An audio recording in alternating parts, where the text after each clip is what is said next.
علی آپ کیسے آئے اس اور آپ نے تو وہ شعبہ چنا جرنلزم کا بھی جو کہ خطروں سے بھرپور ہوتا ہے نا، اور کسی بھی جگہ جا کے جناب آپ ریڈ کر دیتے ہیں، چھاپا مار دیتے ہیں اور پھر آگے سے گنیں نکل آتی ہیں، تلواریں نکل آتی ہیں. بالکل ایسے ہی ہے شاہ جی. میں بڑا حادثاتی طور پہ میڈیا کی فیلڈ میں آیا اور جب میں ماسٹرز کر رہا تھا میرے میں اتنا کانفیڈنس نہیں ہوتا تھا کہ میں کوئی پریزنٹیشن دے دوں، یا اگر مجھے انہوں نے کوئی ڈیوٹی لگا بھی دی کہ آپ نے کرنا ہے تو میں شاید اسٹیج پہ جا کے بے ہوش ہو جاتا.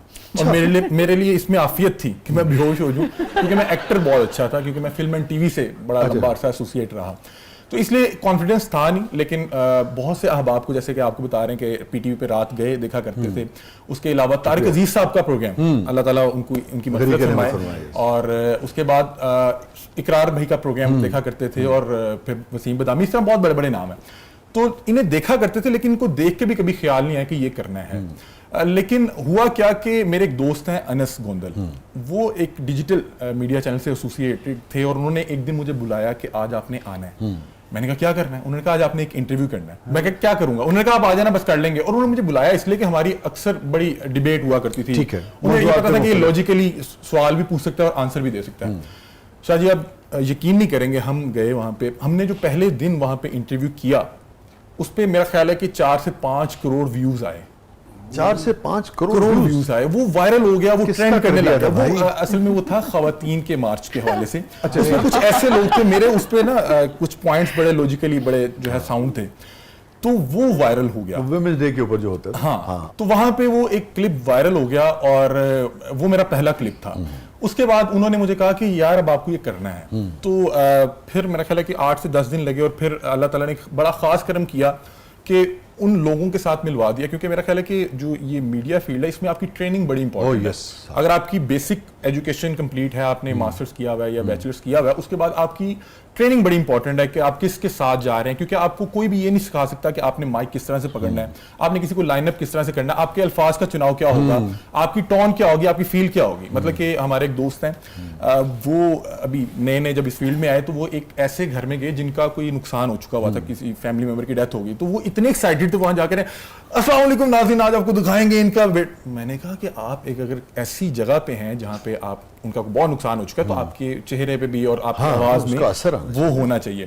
تو میں بتا رہا ہوں کہ پھر وہ آپ کی ٹریننگ میٹر کرتی ہے. پھر فاروق شہباز بڑائی صاحب ہیں، بڑے سینئر جرنلسٹ ہیں، ان کے ایک ڈیجیٹل پلیٹ فارم تھا، اس سے یہ آغاز کیا. تسی علی بھائی دی سپیڈ ویکھی، کیا بات ہے. یہ جو بندہ بول ہی جا رہے ہوندا، شو مک بھی جائے پھر بھی بول ہی جا رہے ہوندا، وہ کہہ رہے بس کر دیں، ختم ہو گئی نا، کوئی بات ہے نہیں. ان کا بولنے کا کام ہے، ہمارا بریک لینے کا کام. بول نہیں. اچھا علی یہ بتائیے کہ یار اتنے آپ خطروں سے کھیلتے ہیں، اور میرا تو خیال تھا کہ شاید آپ شادی شدہ نہیں ہیں، شادی شدہ ہیں، بچے بھی ہیں. ابھی تو کھیلتے ہیں خطروں سے. 2 بیٹے ہیں، حسن اور حسین. میرا خیال ہے کہ جو فیملی ہوتی ہے وہ بڑا کی رول پلے کرتی ہے کسی بھی شخص کی کامیابی میں. مطلب کہ کہتے ہیں نا ایک مرد کے پیچھے، کامیاب مرد کے پیچھے عورت کا ہاتھ ہے. چلے بھی بہت کامیاب تو نہیں ہے لیکن پھر بھی بیوی کا ہی ہاتھ ہے. اور مطلب کہ ایسا نہیں ہے کہ کبھی اس کی طرف سے کچھ ایسا آیا کہ یہ کیا ہو گیا، کہاں جا رہے ہیں، کیوں جا رہے ہیں. لیکن پریشانی تو ہوتی ہوگی کہیں؟ نہیں، میرا خیال ہے کہ وہ اتنا عادی ہو چکی ہوئی ہیں، وہ خود پوچھ رہی ہوتی ہیں کہ کیا ہوا آپ کو. میرا خیال ہے مزید وہاں پہ رکنا چاہیے تھا. نہیں کوئی ایسے مسئلے. بریو خاتون ہے الحمدللہ، اللہ کا شکر ہے. تو بڑا ہی سپورٹ ملتا ہے ان کی طرف سے بھی اور والدین کی طرف سے بھی. کیونکہ اگر آپ گھر میں پریشان ہیں یا گھر کی طرف سے پریشان ہیں، پھر آپ وہ کام نہیں کر سکتے. آپ مطلب کہ بہت سے ایسے معاملات ہوئے جن میں یعنی کہ ایکسپیکٹڈ یہ تھا کہ افطاری گھر ہوگی، وہ تھانے میں ہو رہی ہے اور وہ نہیں جا پا رہے. تو وہ یہ ہے کہ اس پہ آپ کی بیوی اور آپ کے والدین کا جو ہے نا رول بڑا امپورٹنٹ ہو جاتا ہے کہ کوئی بات نہیں، ٹھیک ہے ہم آ رہے ہیں، دیکھ لیتے ہیں، کوئی مسئلے والی بات نہیں. کیونکہ اگر وہ پریشان ہو گئے تو پھر آپ میرا خیال ہے وہاں پہ زیادہ پریشان. کیونکہ دیکھو نا ابھی یہ جو ہمارے کیمرہ مین دوست ہیں، ہمارے امجد شاہ ہیں، ہمارے سیٹ پہ بھی ہوتے ہیں نا امجد کیمرہ مین، یہ مجھے بتا رہے تھے کہ ایک مرتبہ آپ اور یہ دونوں پروگرام کرنے گئے تو وہ کوئی عطائی ڈاکٹر تھا، کویک تھا نا، وہ گن نکال کے لیا. وہ امجد بھائی ساتھ تھے اور اس طرح عاطف بھائی بھی کیمرے کے پیچھے کھڑے ہوئے ہیں. یہ بہت سے جو ریڈ سے یہی ساتھ ہوتے ہیں اور یہی ٹیم ہے جو آپ کا حوصلہ بنتے ہیں. اب یہ جس اسپیسیفک جو ریڈ کی بات کر رہے ہیں، وہاں پہ کوئی صاحب تھے اپنے گھر کے اندر ہی کوئی کلینک کھول کے بیٹھے ہوئے تھے، اور وہ ڈاکٹر چھوڑ کے وہ کوئی عطائی بھی نہیں تھے. مطلب کہ وہ ایک پولیس آفیسر تھے جنہیں لگتا تھا کہ انہیں دوائی دینی آتی ہے، تو انہوں نے اپنے گھر میں ایک کلینک کھولا ہوا تھا. تو میں گیا تو وہ انہوں نے کہا کہ میرا پسٹل لے کے آ. امجد بھائی بھی ساتھ تھے.